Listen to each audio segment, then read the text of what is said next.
নেতৃবৃন্দ, ইসলামী ছাত্র শিবিরের কেন্দ্রীয় সভাপতি সহ নেতৃবৃন্দ, মঞ্চে বসা আঞ্চলিক এবং স্থানীয় নেতৃবৃন্দ, সমবেত সহকর্মী ভাইয়েরা, আল্লাহ তাবারক ওয়া তাআলার শুকরিয়া আদায় করছি।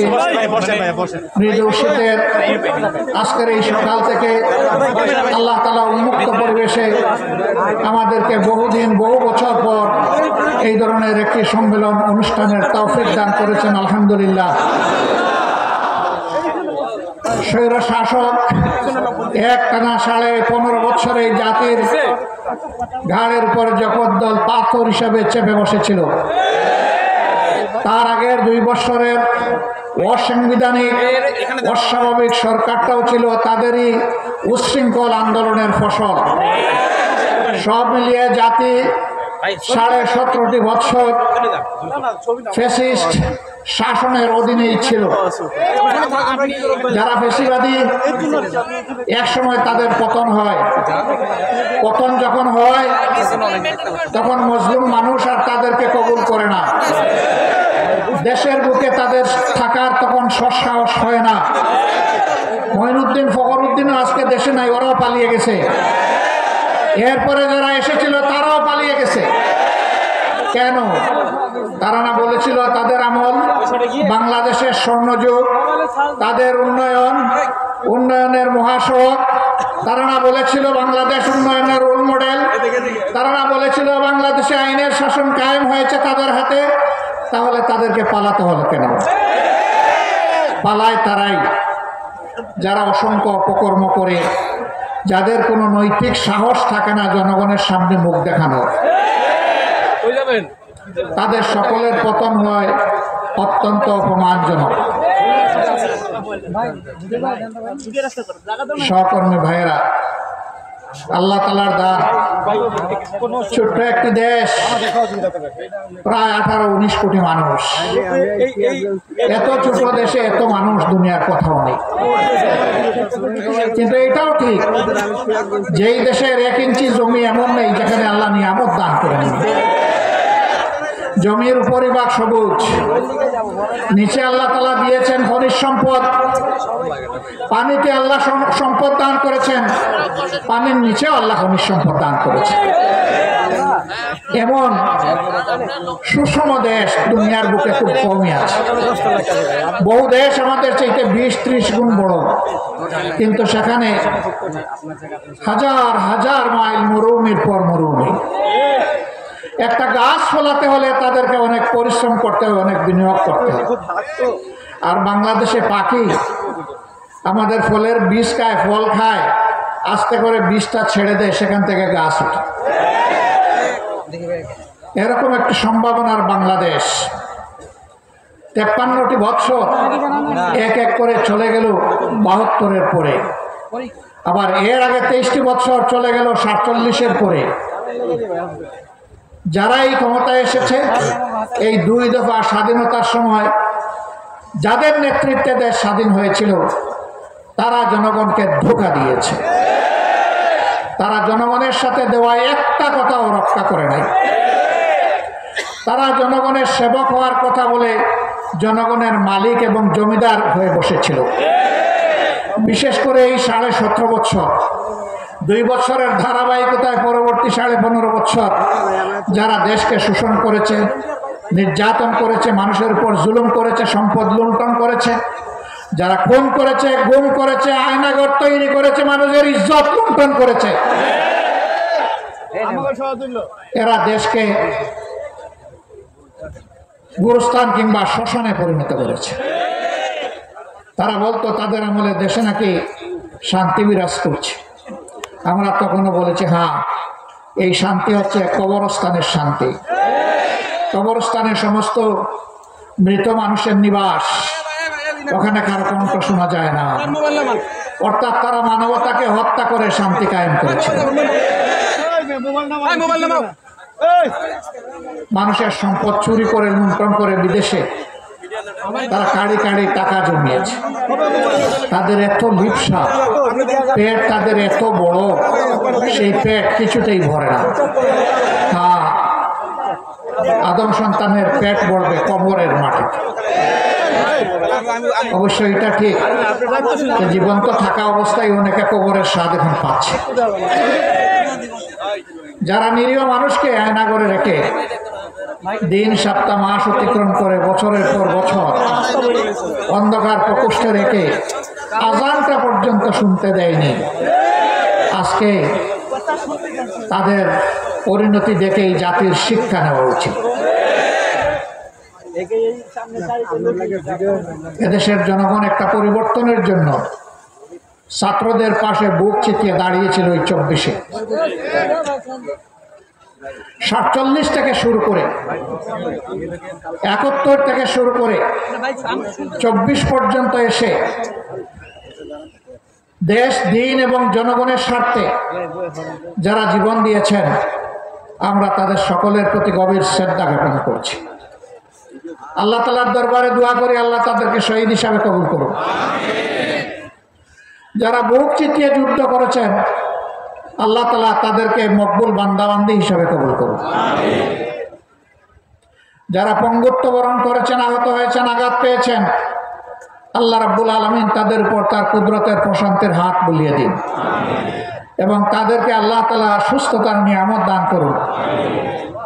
আমরা বিশেষভাবে কৃতজ্ঞ ও ঋণী আমাদের যে সন্তানেরা 24 সালে আল্লাহ তাআলার পক্ষ থেকে শক্তি পেয়ে একটা অসম্ভবকে সম্ভব করেছে।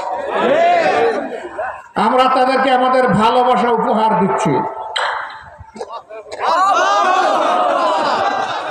আমরা অন্তরের ভিতর থেকে তাদেরকে শ্রদ্ধা জানাচ্ছি এবং আমরা জাতির পক্ষ থেকে তাদেরকে কৃতজ্ঞতা জ্ঞাপন করছি। তারা একটা স্বপ্ন নিয়ে বুক চিতিয়ে দিয়েছিল, আর সন্তানদের পাশে তাদের অভিভাবকরা এসে দাঁড়িয়েছিল, যুবকদের পাশে তাদের অনুজ ভাই বোনেরা এসে দাঁড়িয়েছিল, মা তার কুলের বাচ্চা নিয়ে রাস্তায় নেমে এসেছিলেন। সাংবাদিকরা প্রশ্ন করেছিল, আপনি এটা কি করেছেন? সাংবাদিক, এই বাচ্চা কয় মাসে? ওই মা বললেন এই বাচ্চার বয়স 10 মাস। 10 মাসের বাচ্চা, অবুঝ বাচ্চাকে নিয়ে গুলির সামনে আপনি চলে এসেছেন। তিনি বললেন, বাচ্চা আমার একটি নয়, যারাই সন্ত্রাস, নৈরাজ্য, ফ্যাসিজমের বিরুদ্ধে আজকে রাস্তায় নেমেছে সবগুলো আমার বাচ্চা। ওই বাচ্চাদের সাথে সংহতি প্রকাশ করার জন্য এই কুলের বাচ্চা নিয়ে রাস্তায় এসেছে। সাংবাদিক ভাই পাল্টা প্রশ্ন করেছিল, যদি গুলি এসে বাচ্চাটাকে শেষ করে দেয়, বলে যে আরো আমার যে সন্তানেরা শহীদ হয়েছে তাকেও সেই শহীদের মিছিলে পাঠিয়ে দেবে। 7-8 বছরের একটা শিশু উত্তরার রাস্তায় নেমে পুলিশকে তেড়ে যাচ্ছে, তার চাইতে বড়রা তাকে ধরে এনেছে, এই তুমি এটা কি করছো, তুমি এখানে এসেছো কেন? সে বলেছে আমি আন্দোলন করতে এসেছি। কেন তুমি আন্দোলন করতে এসেছো? আমি এসেছি, এই পুলিশ আর এই সরকার আমার ভাইকে হত্যা করেছে। তোমার ভাইয়ের নাম কি? বলে যে আমার ভাইয়ের নাম আবু সাইদ। তোমার বাড়ি কি রংপুর? বলে না, আমার বাড়ি ঢাকায়। তাইলে আবু সাইদ তোমার ভাই হয় কিভাবে? বলে যে জাতির জন্য লড়াই করেছে এবং জীবন দিয়েছে, তাই সে আমার ভাই, আমার প্রিয় ভাই। বলে তুমি চলে যাও। ধমক দিয়ে বলে, হেই মিয়া, আপনি কে আমাকে এখান থেকে সরাই দেওয়া? এই ছিল সেদিন বাংলাদেশের চিত্র। তারা কেন রাস্তায় নেমে এসেছিল? স্লোগান তাদের একটাই ছিল, উই ওয়ান্ট জাস্টিস। আমরা ন্যায় বিচার চাই, আমরা বৈষম্য চাই না। সমাজ বৈষম্যে পরিপূর্ণ হয়ে আছে।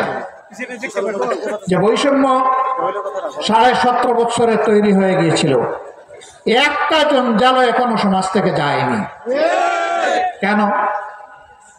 স্বৈরাচার তো পতন হয়ে গেল, ওরা তো পালিয়ে গেল দেশ থেকে, অথবা গুহায় আশ্রয় নিয়েছে, কিংবা জেলখানায় তাদের এখন ঠিকানা হয়েছে। তাহলে আমরা কেন মুক্ত হতে পারলাম না? এর জবাব 18 কোটি মানুষের চোখের সামনে আছে, আমি বলতে গেলাম না। স্বৈরাচার পালিয়ে যাওয়ার পরে স্বৈরাচারের অপকর্মের উত্তরাধিকার যারা বহন করবেন তারা জাতির বন্ধু হতে পারেন না। আমাদের যে 2000-এর মতো সন্তান সন্ততি জীবন দিয়েছে, অনুরূপ অপকর্ম কেউ করলে তারা সেই জীবনের সাথে রক্তের সাথে আমানতদারি রক্ষা করবেন না, তার উল্টাটা করবেন। আমাদের সন্তানেরা রাস্তায় নেমেছিল চাঁদাবাজি বন্ধ করতে, দখলদারি বন্ধ করতে, জুলুম বন্ধ করতে। চাঁদাবাজি, দখলদারি এবং জুলুম কি বন্ধ হয়েছে? বন্ধ করতে হবে, বন্ধ করতে হবে, থামতে হবে, সরে আসতে হবে। আমাদের সন্তানেরা এই জন্য রক্ত দেয় নাই, কারো ফলস জমিদারি তৈরি করার জন্য রক্ত দেয় নাই।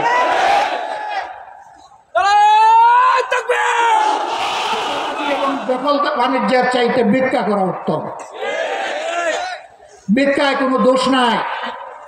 আপনি মানুষের কাছে চাইবেন, আল্লাহ মানুষের অন্তরে দয়া পয়দা করে দিবেন, মানুষ আপনার দিকে হাত বাড়িয়ে দিবে। ভিক্ষা করা না জায়েজ নয়। যদি কেউ লোভের বশবর্তী হয়ে ভিক্ষুক সাজে সেটা ভিন্ন, কিন্তু প্রয়োজনের তাগিদে যদি কোনো কাজ না পেয়ে, উপার্জনের কোনো ঠিকানা না পেয়ে কেউ যদি ভিক্ষা করে, এটা কোনো দোষের কাজ নয়। আমরা আমাদের কর্মীদেরকে বলেছিলাম, আমরা সবচেয়ে বড় মজলুম সংগঠন। আমাদের মতো কোনো দলের 1 থেকে 11 জন শীর্ষ নেতাকে স্বৈরাচারী সরকার খুন করে নাই। আমাদের শীর্ষ নেতৃবৃন্দকে খুন করেছে। আল্লাহ গুলাম আজম রাহিমাহুল্লাহ থেকে শুরু করে মৌলানা আব্দুল খালিক মন্ডল রাহিমাহুল্লাহ পর্যন্ত, আল্লামা দিলওয়ার হোসেন সাইদি রাহিমাহুল্লাহ পর্যন্ত যারা চলে গেলেছেন, তাদেরকে আল্লাহ তাআলা হযরতে হামজা রাদিয়াল্লাহু তাআলা আনহুর মিছিলের সদস্য হিসাবে কবুল করুন। আমাদের শত শত সহকর্মীকে খুন করা হয়েছে, খুন করা হয়েছে শিশুকে, খুন করা হয়েছে বৃদ্ধ বৃদ্ধাকে, খুন করা হয়েছে আমার ভাইকে, খুন করা হয়েছে আমার বোনকে। আমরা সেই মুসলিম সংগঠন অন্যায়ভাবে হিংসা করে যাদের নিবন্ধন কেড়ে নেওয়া হয়েছে, লোগো প্রতীক কেড়ে নেওয়া হয়েছে, আমরা সেই মুসলিম সংগঠন, একমাত্র মুসলিম সংগঠন যাদের সবগুলো অফিস কার্যত সিলগালা করে বন্ধ করে দিয়েছে। আমরা সেই মুসলিম সংগঠন পতনের সময় দিশাহারা সরকার শুধু যাদেরকে নিষিদ্ধ ঘোষণা করেছে, এই জুলুমগুলা আর কারো উপরে হয়নি। এত খুন, এত শাহাদাত, এত পঙ্গুত্ব, এত লাখ লাখ হাজার হাজার মানুষের কারাবরণ, এই সমস্ত কিছু বুকে নিয়ে 5 আগস্ট আমরা বলেছিলাম আমরা আল্লাহ তাআলার শুকরিয়া আদায় করি, আলহামদুলিল্লাহ। বাংলাদেশের জনগণের, মুসলিম জনগণের প্রতি আল্লাহ তাআলার এটা রহমত, আল্লাহ তাআলার এটা উপহার।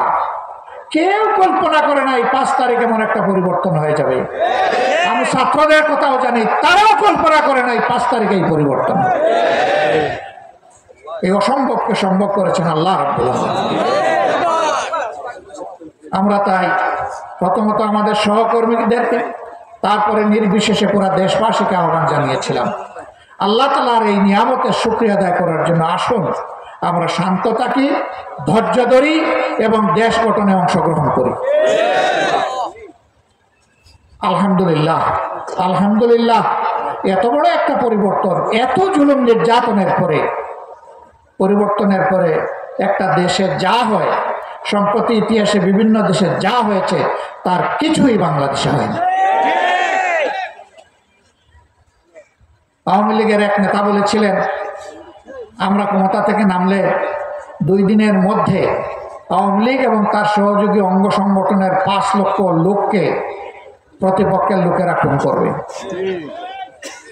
এই কথা বলে বলে ওদেরকে ভয় দেখিয়ে মেরে কুটে যে কোনো মূল্যে ক্ষমতায় থাকার জন্য ওদেরকে মারমুখী করে রেখেছে। মনুষ্যত্ব বিসর্জন দিয়ে ওদের ভিতরে পশুত্ব ঢুকিয়ে দিয়েছিল। আল্লাহর রহমতে 5 লক্ষ তো দূরের কথা, 5 জন মানুষও নমিত হয়নি। ওরা কাণ্ড জ্ঞানহীন হায়না হতে পারে, কিন্তু বাংলাদেশের মানুষ দায়িত্ব জ্ঞান সম্পন্ন। তারা দায়িত্ব জ্ঞানের পরিচয় দিয়েছে। তারা দেশকে, জনগণকে ভালোবাসে। যারা শেষ দিন পর্যন্ত ক্ষমতার মানুষ খুন করার হুকুম দিয়েছে, মানুষ খুন করেছে, তারা প্রমাণ করেছে তারা দেশকেও ভালোবাসে না, জনগণকেও ভালোবাসে। তারা শুধু গদিকে ভালোবাসে, লুটপাটকে ভালোবাসে, চুরি চামারিকে ভালোবাসে, দেশের সম্পদ বিদেশে ট্রান্সফার করাকে ভালোবাসে। তারা তাই প্রমাণ করেছে। প্রিয় সম্মানিত ভাইয়েরা, একটা ধ্বংসস্তূপের উপর বাংলাদেশ এখন দাঁড়িয়ে আছে। ব্যাংক, বিমা সেক্টর, কর্পোরেশন সব কিছু এরা উজাড় করেছে, মাটির সাথে ধসিয়ে গেছে। এরা এখন, এদের চেলারা এখন মাঝে মাঝে দেখি অনলাইনে এসে মাথা উঠে বলে যে আমরা না স্বর্গে ছিলাম, এখন পড়ে গেলাম অন্য জায়গায়। হ্যাঁ, স্বর্গ তোমাদের জন্য ছিল, এটা সঠিক। আর বাংলাদেশের মানুষের জন্য এটাকে তোমরা বানিয়েছিলে নরক। তোমাদের ওই স্বর্গ আর তোমাদের কাছে ফিরে আসবে না। এখন বাংলাদেশের মানুষের কাছে কিভাবে স্বর্গ ফিরে আসে, সেই চেষ্টাই আমরা করে যাব ইনশাআল্লাহ।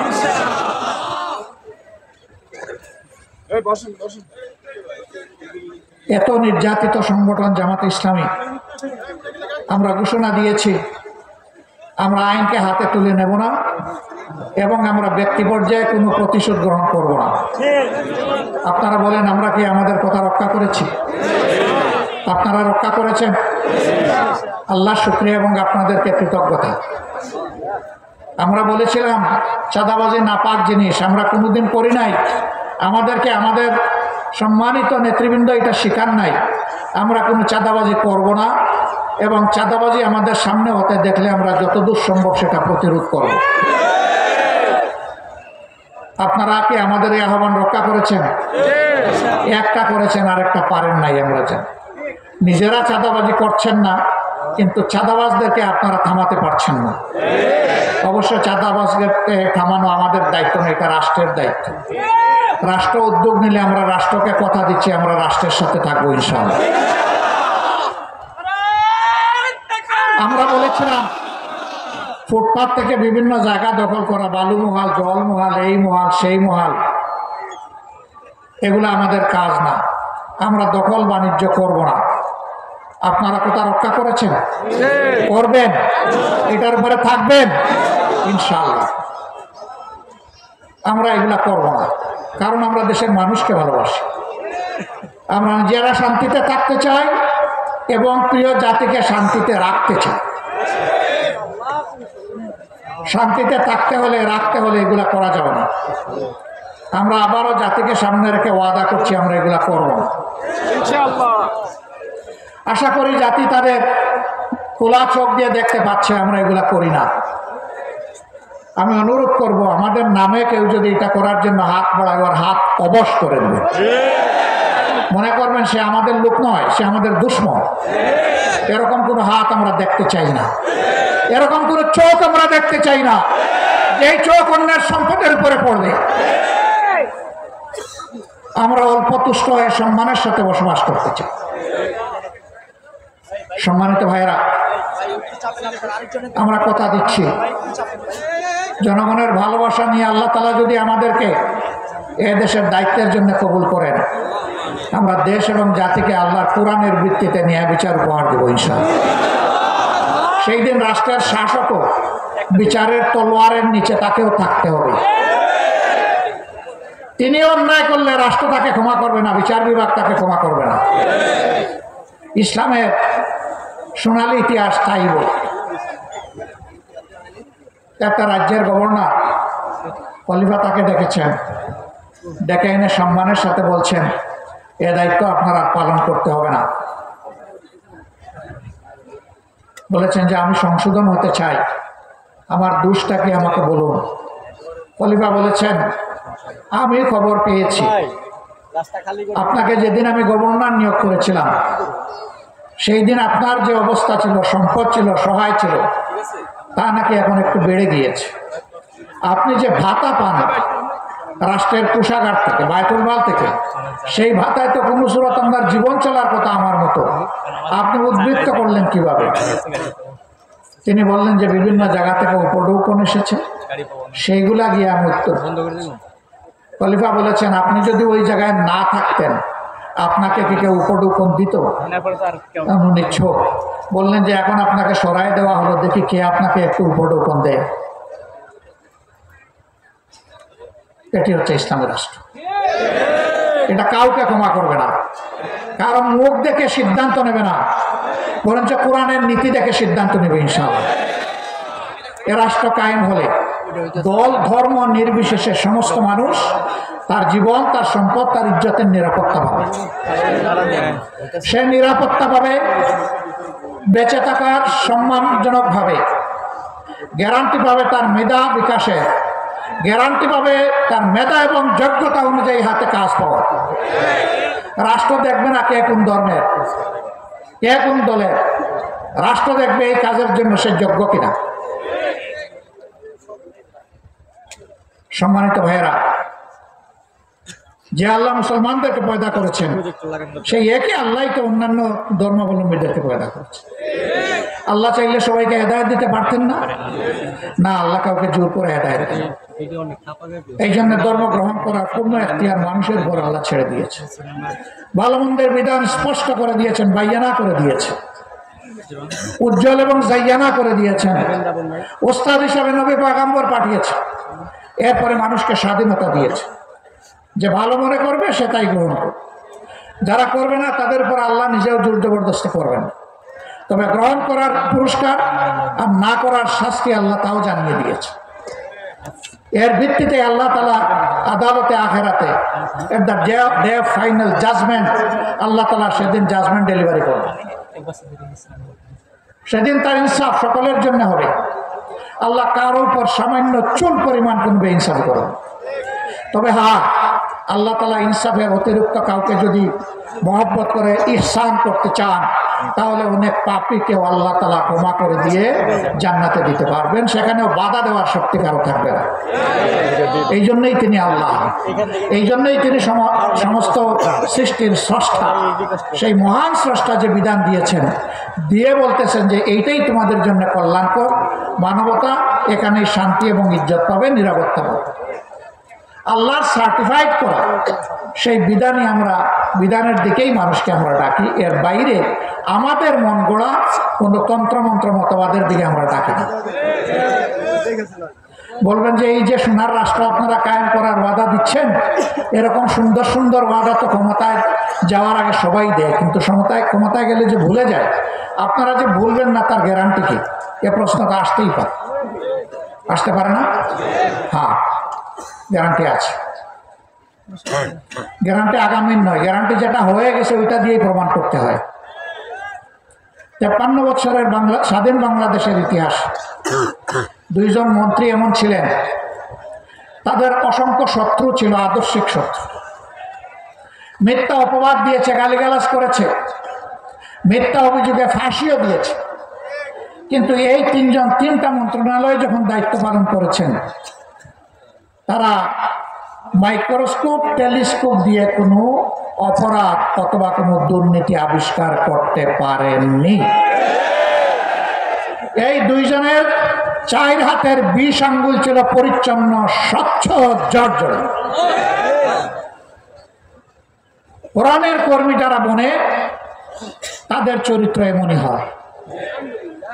আমরা যেহেতু কোরআনকে নিয়েই, আমরা নই, আমরা আল্লাহর কোরআনকে রাষ্ট্রের সংবিধান হিসাবে প্রতিস্থাপন করতে চাই।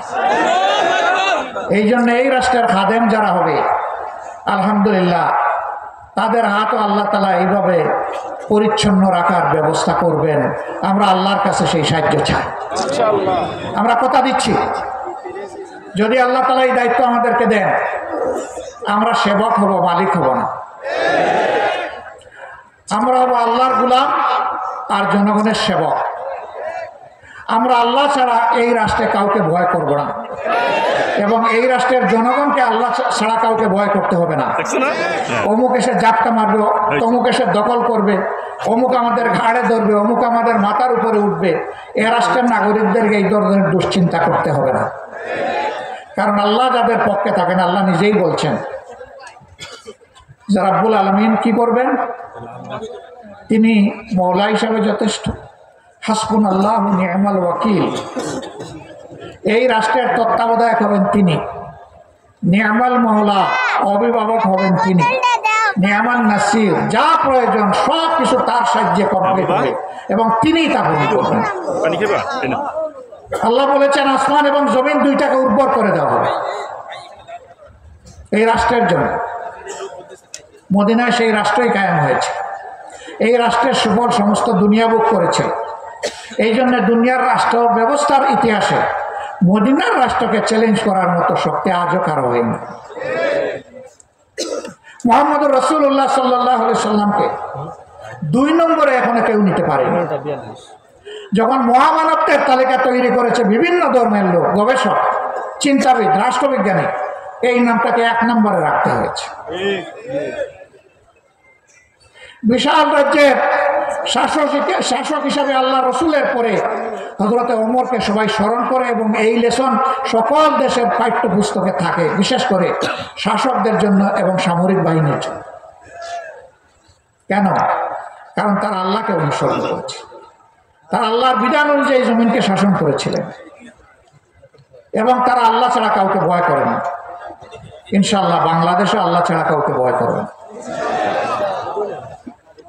আমরা আমাদের প্রতিবেশীদেরকে ভালো অবস্থায় দেখতে চাই এবং আমরা নিজেদেরকেও এর চেয়ে ভালো অবস্থায় দেখতে চাই। কারণ আমি আমার দেশকে ভালোবাসি এই কারণে যে আমার আল্লাহ আমাকে এইখানে পয়দা করেছে। তবে আমার প্রতিবেশীকে ভালোবাসি এই কারণে যে আল্লাহ তাকে আমার প্রতিবেশী বানিয়ে দিয়েছে। আমরা কোনো প্রতিবেশীর হক নষ্ট করতে চাই না, কোনো প্রতিবেশীর প্রতি অন্যায়ের হাত বাড়াতে চাই না, জুলুমের হাত বাড়াতে চাই না, সন্ত্রাসের হাত বাড়াতে চাই না। এটা আমরা একেবারেই অপছন্দ করি যে কেউ যেন আমাদের দিকে হাত না বাড়ায়। আমরা এটা বরদাস্ত করিনি, আমরা এটা বরদাস্ত করছি না, আমরা এটা বরদাস্ত করব না। একটাই দল যারা কখনো কোনো অন্যায়ের কাছে সামান্য কোনো কম্প্রোমাইজ করে নাই, মাথা নত করে। কেন? যারা শুধু আল্লাহর সামনে সেজদা দেয়, রুকু করে, তারা আর কারো সামনে মাথা নত করতে জানে না। প্রিয় ভাইরা, এই যে এত বড় কথাগুলা বলছে, এগুলা কে রক্ষা করবে? আল্লাহ সাহায্য করবেন, কিন্তু রক্ষা করতে হবে আপনাদেরকে, আমাকে। পারবেন এই আমানতের দায়িত্ব নিতে? পারবেন এই কথা জানান দিতে যে আমরা দুনিয়ায় ভোগ বিলাসী নই, বরঞ্চ ত্যাগী হব ইনশাআল্লাহ। দেশ, জাতি এবং আল্লাহর জন্য, আল্লাহর দিনের জন্য ত্যাগ করব ইনশাআল্লাহ।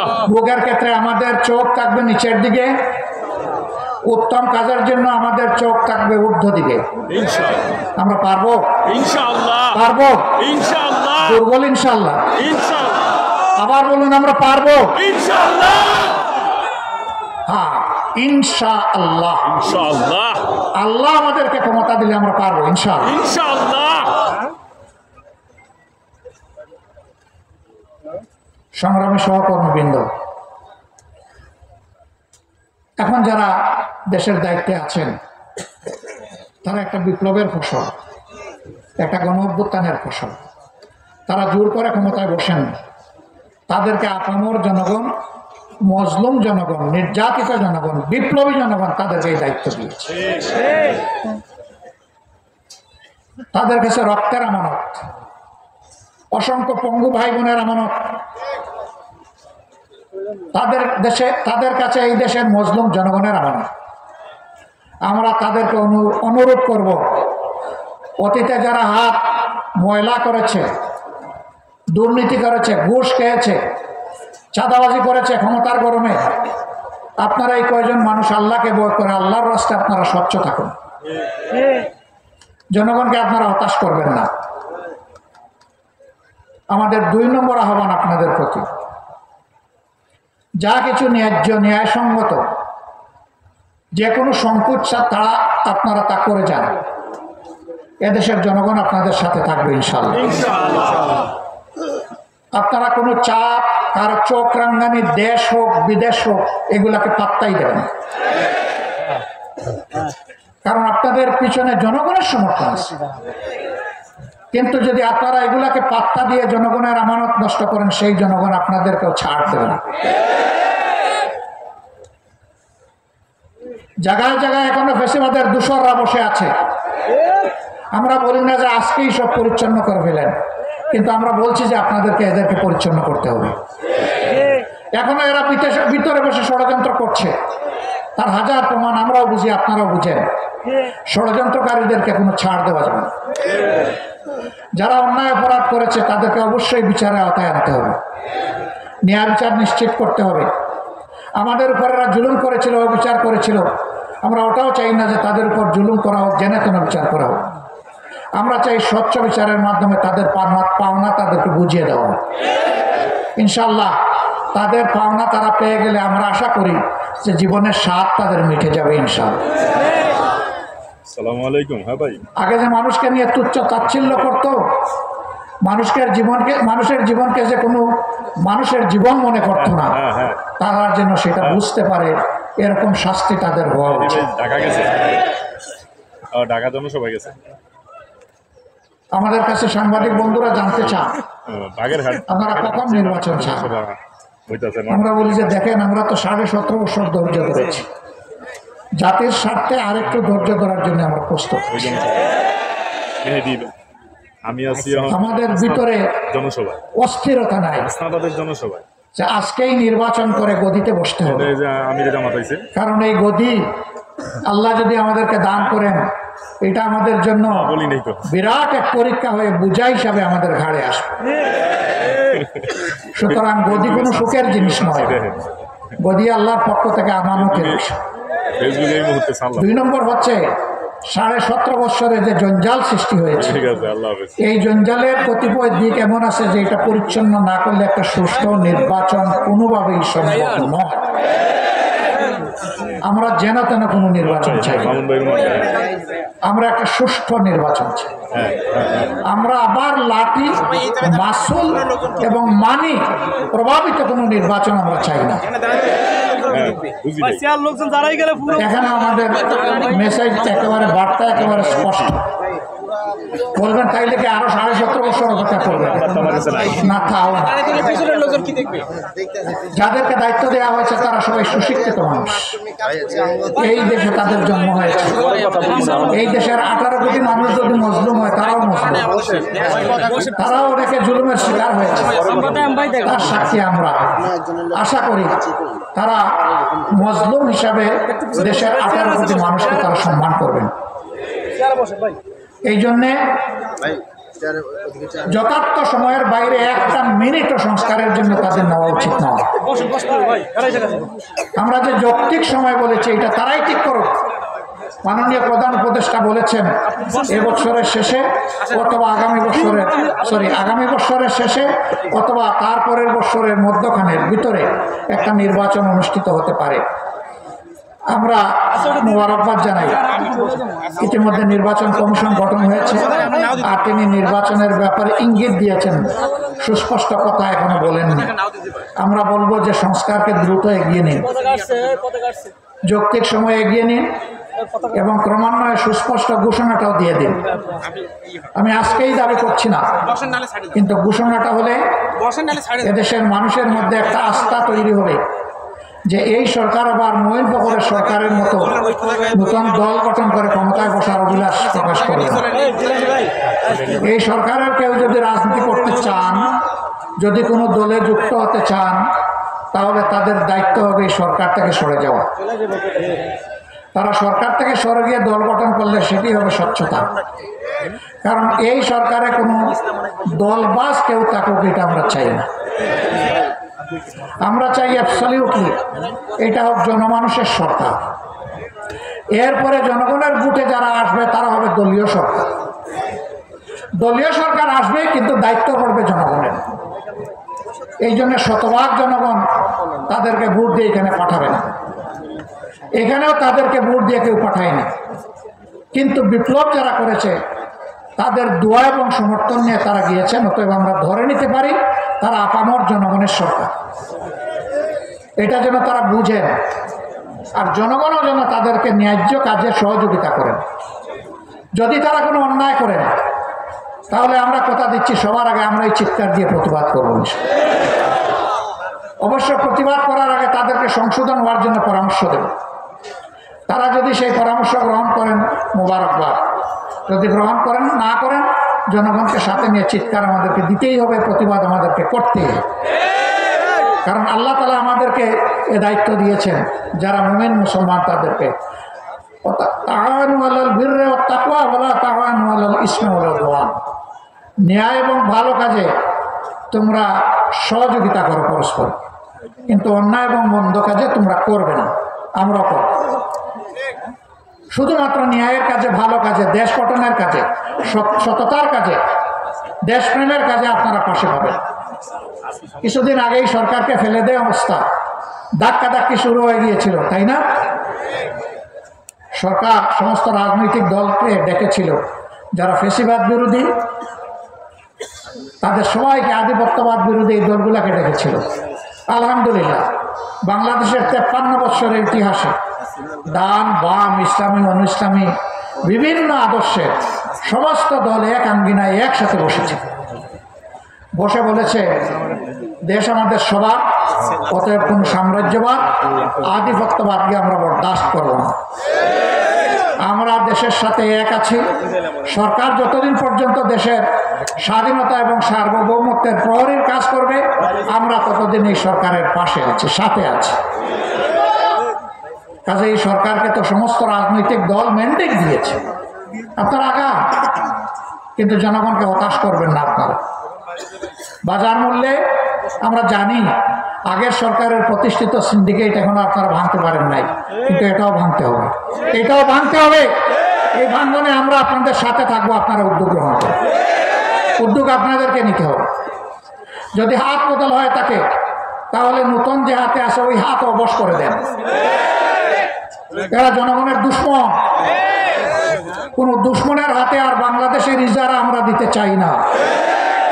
আর কারো জমিদারি বাংলাদেশ হবে না, জনগণ আর কারো ভাড়াটিয়া হবে না ইনশাআল্লাহ। এদেশের মানুষ ধর্ম দল নির্বিশেষে সমান অধিকার ভোগ করবে বাংলাদেশে।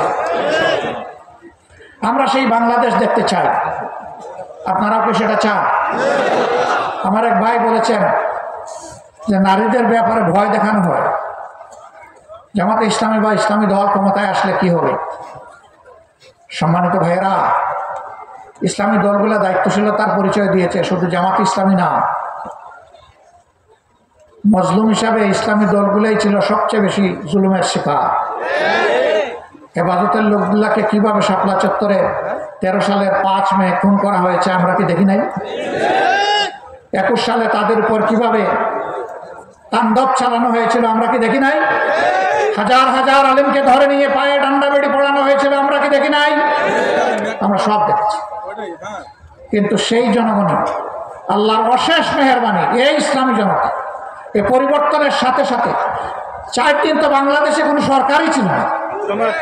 সেই 4 দিন সরকার চালিয়েছে এই ইসলামী জনতা, ঘরে ঘরে দুয়ারে দুয়ারে পাহারা দিয়েছে, সকল ধর্মের সকল প্রতিষ্ঠানকে পাহারা দিয়েছে, দায়িত্বশীলতার পরিচয় দিয়েছে, মা বোনদের ইজ্জতের পাহারাদারি করেছে। তারা তো ইতিমধ্যেই প্রমাণ রেখেছে তাদের হাতে বাংলাদেশ কেমন হবে। তারা তো কারো কাছে আজ পর্যন্ত 2 টাকার চাঁদা চায়নি, জামাত ইসলামীও চায়নি, কোনো ইসলামী দলের কর্মীরাও চায়নি, আমাদের কাছে জানা নাই। কেন? সবাই আল্লাহকে ভয় করে। কেন? তারা দেশকে ভালোবাসে এই জন্যে। কেন? তারা মানুষকে ভালোবাসে এই জন্য। ইনশাআল্লাহ কোরআনের ভিত্তিতে যে দেশ হবে সেই দেশে মা বোনেরা ইজ্জতের সাথে থাকে। আমরা ঘোষণা দিয়েছি, মাদেরকে দেখবো আমাদের মা হিসাবে, বোনদেরকে দেখবো আমাদের সহোদরা বোন হিসাবে, আর যারা আমাদের চাইতে ছোট, আমাদের মেয়েদের সমান, তাদেরকে দেখবো আমাদের ঔরসজাত মেয়ের মর্যাদায় ইনশাআল্লাহ। যুদ্ধের ময়দানে রাসূল করিম সাল্লাল্লাহু আলাইহি সাল্লামের সাথে মহিলারা যুদ্ধ করেছেন। উম্মতের উস্তাদের দায়িত্ব পালন করেছেন, ব্যবসা বাণিজ্য করেছেন, রাষ্ট্র গঠনে অবদান রেখেছেন, রাষ্ট্রীয় কাজকর্মে আল্লাহর রসুলকে এবং খোলাফায়ে রাশেদার নিয়ামতদেরকে পরামর্শ দিয়ে সাহায্য করেছেন। আমাদের রাষ্ট্রেও ইনশাল্লাহ যে রাষ্ট্র কোরআনের রাষ্ট্র হবে, সেই রাষ্ট্রের মহিলারা এই মর্যাদায় ভোগ করবেন ইনশাআল্লাহ। বলে যে জামাতে ইসলামী ক্ষমতায় গেলে, ইসলামী দল ক্ষমতায় গেলে মহিলাদেরকে তালাবদ্ধ করে রাখবে। আল্লাহ রসুল তালাবদ্ধ করেন নাই। তা আমাদের হাতে এত তালা আসলো প্রত্যেকে যে আমরা তালা লাগাই দেব? প্রশ্নই উঠে না। বলে এরা ক্ষমতায় গেলে সবাইকে কালো বোরকা পরাই দেবে। বোরকা কালো পরবে নাকি বড় চাদর পরবে, না জিলবাব পরবে, নাকি অন্য ধর্মের মেয়েরা তারা তাদের মতো ড্রেস পরিধান করবে, রাষ্ট্র তাদের উপর এটা চাপিয়ে দেবে না। তবে রাষ্ট্র ভালোর জন্য উৎসাহিত করবে। তারা উৎসাহিত হয়ে, আমরা বিশ্বাস করি গর্বের সাথে সকলেই নিজের ইজ্জত, নিজের সম্মানকে আরো উপরে তুলে ধরার জন্য তারা ইনশাল্লাহ গর্বের ইজ্জতের পোশাক পরিধান করবেন ইনশাল্লাহ। কাউকেই চাপিয়ে দেওয়া হবে না। আমাদের হাতে এত টাকা নাই, এত কারলা বোরকা আমরা বানাইতে পারবো না। মিনিমাম তো আমাদেরকে 9 কোটি বোরকা বানাতে হবে, এত টাকা নাই আমার। এটা আমাদের কর্মসূচি নয়, টাকা থাকলেও না। এগুলো ভীতি সৃষ্টি করার জন্য করা হয়। এক সাংবাদিক আমাকে জিজ্ঞেস করেছে যে আপনারা ক্ষমতায় গেলে দেশকে আফগানিস্তান হবে না পাকিস্তান হবে? আমি না, দেশটা বাংলাদেশই থাকবে না। তা আফগানিস্তানও হবে না, পাকিস্তান হবে। আল্লাহ বাংলাদেশকে যেন বাংলাদেশ হিসাবেই আমাদের বুকে রাখেন, সেইটাই আমরা চাই। সম্মানিত সহকর্মীবৃন্দ, আজকে আপনারা চলে যাবেন। আপনাদের কাছে 4টা আমানত রাখতে চাই। এই আমানত গ্রহণ করতে আপনারা কি রাজি আছেন? শুকরান। 1 নম্বর আমানত, আমরা যত চিন্তা করব, কথা বলবো, কাজ করব, সব করব সহি নিয়তে ইনশাআল্লাহ। শুধু আল্লাহ তাআলাকে খুশি করার জন্য, শুধু আল্লাহর দেওয়া দায়িত্ব জমিনে আল্লাহকে ভয় করে পালন করার জন্য। তাহলে 1 নম্বর আমানত আপনাদের কাছে, যে আমরা সকল বিষয়ে সহি নিয়ত আমরা অনুসরণ করব, লালন করব ইনশাআল্লাহ। 2 নম্বর, জ্ঞানের পরিধি বৃদ্ধি করতে হবে। কারণ আল্লাহ তাআলার কিতাবের প্রথম আয়াতটাই জ্ঞান দিয়ে শুরু হয়েছে, ইকরা বিসমি রব্বিকাল্লাযী খালাক। আল্লাহ আমলের আয়াত দিয়ে, জিহাদের আয়াত দিয়ে, সুবিচারের আয়াত দিয়ে আল্লাহ এটা নাজিল করেন নাই। কারণ সকল আমলের জন্য প্রয়োজন স্বচ্ছ জ্ঞান, যথার্থ জ্ঞানের নির্ভুল জ্ঞান। সেই জ্ঞানটা আল্লাহর দেওয়া জ্ঞানের ভিত্তিতে হবে, কোনো নির্লজ্জতার জ্ঞান হবে না, মানুষকে কষ্ট দেওয়ার জ্ঞান হবে। অতএব জ্ঞানের পরিধি আমাদের সম্প্রসারিত করতে হবে, এই কাজে আমাদেরকে মনোনিবেশ করতে হবে। জ্ঞানে যারা শ্রেষ্ঠত্ব দুনিয়ায় যখনই অর্জন করেছে, দুনিয়ার পরিচালনার আল্লাহ তাদের হাতে দিয়েছে। জ্ঞানে গরিব থেকে, ফকির থেকে দুনিয়ার ভার নেওয়া যাবে না, সম্ভব না। অতএব জ্ঞান বিকাশে আমাদেরকে মনোযোগী হতে হবে। 2 নম্বর। 3 নম্বর, ন্যায়সঙ্গত কাজ করতে গেলে সামনে বাধা আসবে, চ্যালেঞ্জ আসবে, ভয় পাওয়া যাবে না। চ্যালেঞ্জকে হাসি মুখে কবুল করতে হবে, আল্লাহর পর ভরসা রাখতে হবে, সাহসিকতার সাথে সামনে এগিয়ে যেতে হবে। কারেজ, সহি নিয়ত, উইজডম। তৃতীয়টা হচ্ছে কারেজ।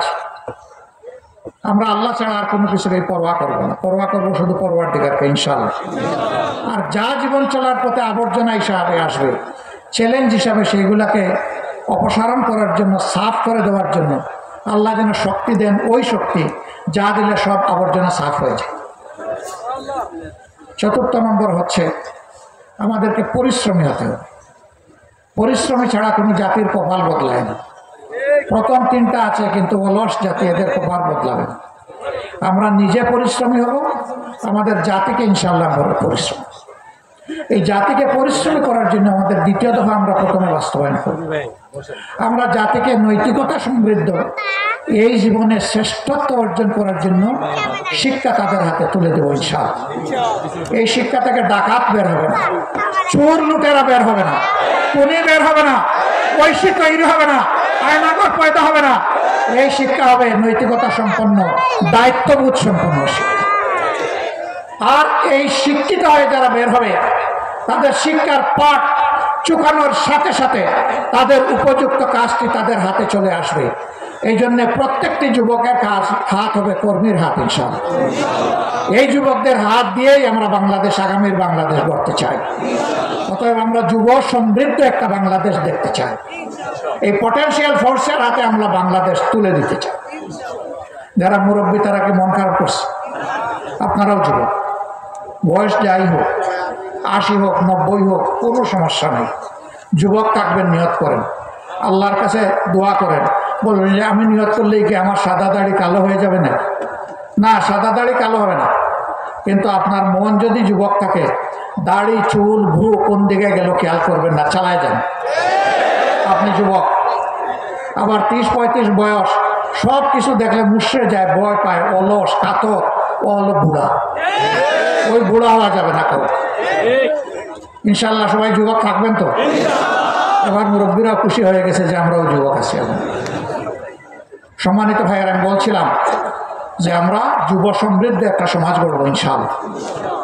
এটা মুখের কথা নয়, এটা কাজ দিয়ে আমরা প্রমাণ করবো ইনশাআল্লাহ। এই দেশ তখন হবে বিশ্বের একটা শ্রেষ্ঠ দেশ, যেই দেশে দুর্নীতি অচল, ঘুষ খাওয়া অচল, চাঁদাবাজি অচল, কারো ইজ্জতের উপরে হাত দেওয়া অচল, এবং কোনো অপরাধ করলেন তার উপরে দণ্ড প্রয়োগ হওয়া অবশ্যম্ভাবী। সেই দেশটাই দুনিয়া আমরা উপহার দিতে চাই। এই জাতি একদিন মর্যাদার জাতি হিসাবে বিশ্বের দরবারে মাথা উঁচু করে দাঁড়াবে। আজকের কথাগুলোর সাক্ষী হয়ে গেল বিশ্ববাসী এই মিডিয়ার সুবাদে।